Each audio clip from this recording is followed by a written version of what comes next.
Hi everyone, I'm going to be doing my case presentation on asthma, which is a very common disease that we treat on my pediatric med-surg floor.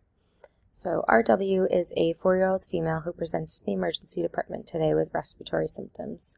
Her dad states that when she was a baby, she was diagnosed with reactive airway disorder because she very frequently showed signs of respiratory illnesses accompanied with shortness of breath, wheezing, and coughing. For the past 5 days, RW has experienced these symptoms again, worsening today, prompting their visit to the ED. Her dad says her cough is so much worse at night, resulting in her getting very little sleep. During the day, she tires easily while playing with her brother, and she sometimes has a hard time speaking in full sentences. RW does not have any other medical history other than reactive airway disease. Of note, her dad has a history of asthma. On exam, RW has moderate increased work of breathing. She has intercostal retractions and is breathing using her accessory muscles. When you ask her if it's hard to breathe, she says yes. She is breathing at a rate of 38 breaths per minute, her heart rate is 130, and her blood pressure is 94/51. Her oxygen saturation is 88% on room air, and she is afebrile. Upon auscultation, you hear high-pitched expiratory wheezing in all lobes. She has a productive cough with thick mucus when you ask her to take a deep breath. You suspect a diagnosis of asthma, so while treating RW's acute respiratory distress, you ask her dad questions regarding exposure to possible allergens that could have exacerbated RW's asthma. You ask if any family members smoke, if there is mold or excessive dampness in the home, and he says no. You ask about pets, and her dad states that they have been watching their neighbor's cat for the past week or so.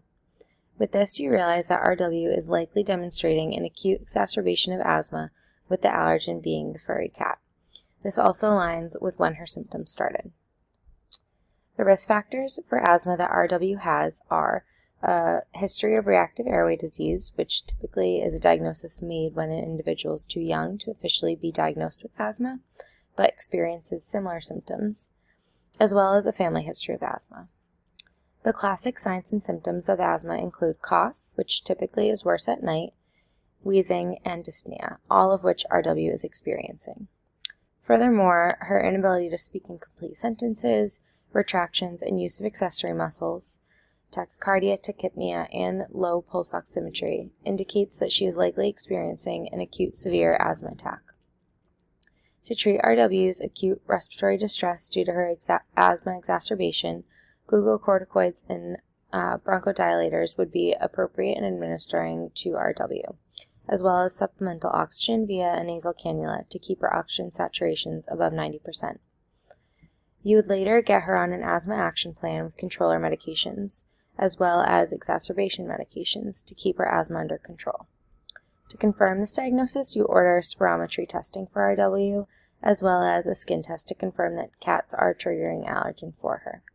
You also suggest that in the meantime, someone else watches their neighbor's cat. And below are my references, so thank you for listening.